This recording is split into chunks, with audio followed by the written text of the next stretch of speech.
Hello mga katiknik! Ayan, welcome again sa ating YouTube channel, dVezTechNiek, and maraming salamat sa pag-continue sa papanood sa ating mga tutorial videos. And sa video ito mga katiknik, we have another tutorial how to set up branding watermark on our videos using laman ang ating mobile phone. So mga katiknik, para simulan natin, stay tuned!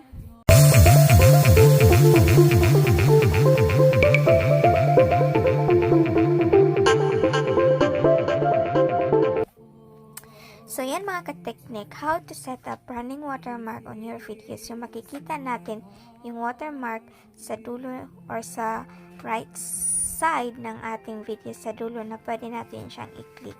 So mga ka-technique, gawin na natin. So first, punta tayo sa Chrome. And then pag andyan na tayo sa Chrome mga ka-technique, punta tayo sa Creator Studio mga katiknik para mas madali siya. So, punta tayo sa Creator Studio.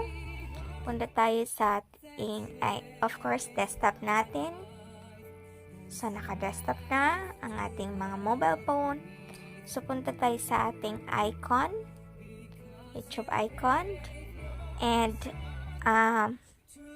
punta tayo sa ating YouTube Studio. Ayan mga katiknik. YouTube Studio, andyan na tayo mga katiknik. And, nakikita nyo po yung setting. Nandito po sa dulo mga katiknik. Sundan nyo lang po yung kamay. So, meron siyang, dito mga katiknik, yung, ang tawag nito, yung, gear, setting gear. So, pindot na natin yan. Ayan mga katiknik. And then mga katiknik, punta tayo sa channel. And punta na tayo sa mga channel mga katiknik. Punta tayo dito sa branding. Ayan, branding. Ayan na mga katiknik, meron na tayo nalagay. Ayan, so nalagay na natin yung branding natin. So, itry natin i-remove para maglagay tayo ulit. So, i-remove natin yan.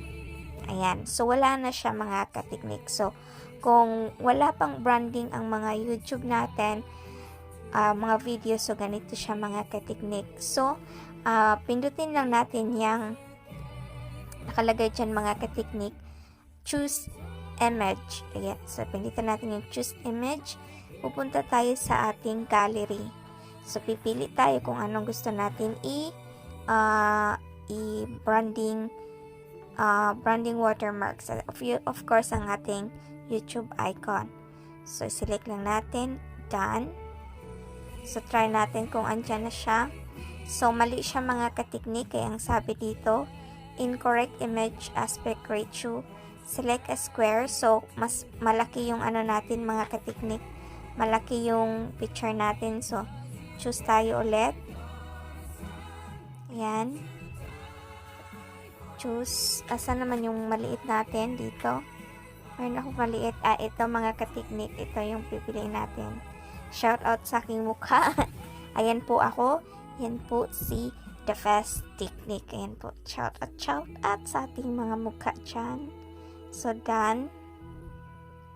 So, ayan na mga katiknik. Meron na po tayong branding watermark na makikita natin sa ating mga video. And then, magpipili kayo mga katiknik kung gusto nyo makita lang ba siya sa end of the video, or i-customize niyo yung time, or sa entire video. So, sa atin mga katiknik, i-entire video na natin siya para sa buong video makikita natin na pwede nilang i-click direct sa ating YouTube channel sa mga bukuan para mas madali mag-subscribe. So, and then mga katiknik, i-click lang natin ang save. Ayun na mga katiknik, ayun na po maglagay ng ating watermark sa ating mga videos. So, meron na po tayong watermarks sa ating tag nito sa ating mga videos na easy na masubscribe sa ating mga viewers. So, yun na mga katiknik. Sana meron kayong nakuhang technique kung paano mapadali yung subscription. So, mga katiknik, thank you very much, and always remember, kung may gusto, may paraan. So, maraming salamat. Have a good night. Bye-bye. It's summer sun.